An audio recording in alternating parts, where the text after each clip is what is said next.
Welcome to The Explainer. Today, we're going to unpack the core philosophy of Paulo Coelho's incredible worldwide phenomenon, The Alchemist.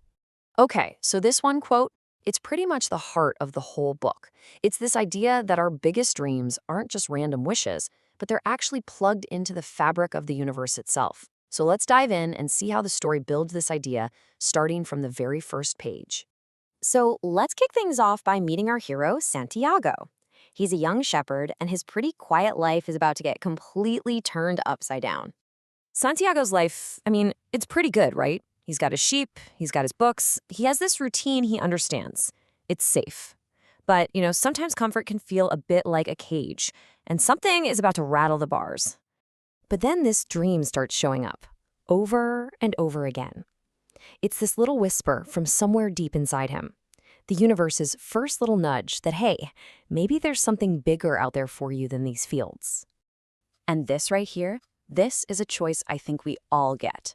On one side, you have the shepherd's life. It's what you know, it's safe, it's comfortable. And on the other, you have the dream's path, a total leap into the unknown, with nothing but a gut feeling to go on. This isn't just Santiago's problem. It's a choice we all face. So naturally, Santiago's totally confused by this dream. He goes looking for answers, and that's when he bumps into this mysterious old guy, a king, who starts to explain some of the book's biggest ideas. And this is where we hit one of the most famous concepts in the whole book, the personal legend. The king basically says it's your life's true purpose, the thing you were meant to do. And he makes this really interesting point. When you're young, you know what it is. The hard part is holding on to that belief when you get older. And here's the secret weapon against giving up. The king calls out the world's greatest lie. That feeling that we're just passengers and fate is in the driver's seat. Just hearing this gives Santiago the spark he needs to believe he can actually take the wheel.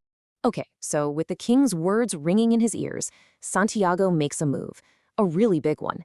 This is the moment he stops dreaming and starts doing. Really think about this for a second. He sells everything. His sheep aren't just his paycheck, they're his whole world, his identity.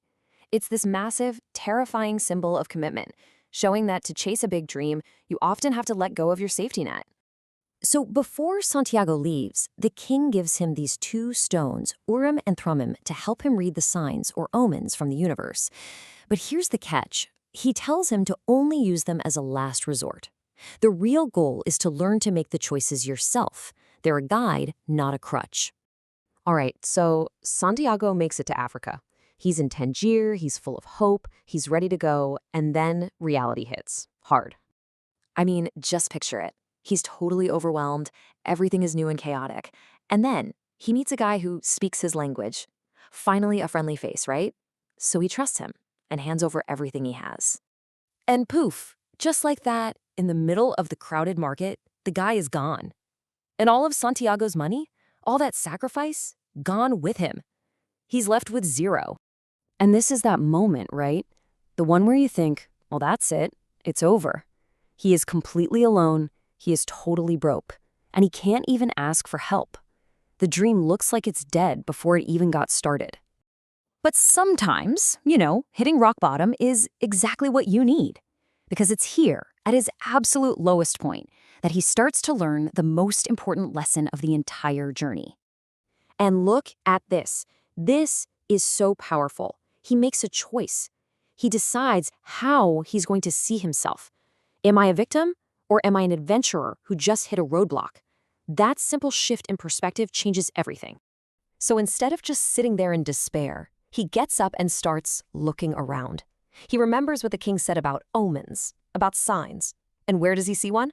Not in some grand vision, but in some dusty old glasses in a shop window. So he takes a small step. He offers to clean them for some food. And what did he learn from this epic failure? Well, a few huge things.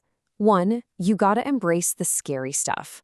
2, setbacks are just part of the deal. They're not the end of the road.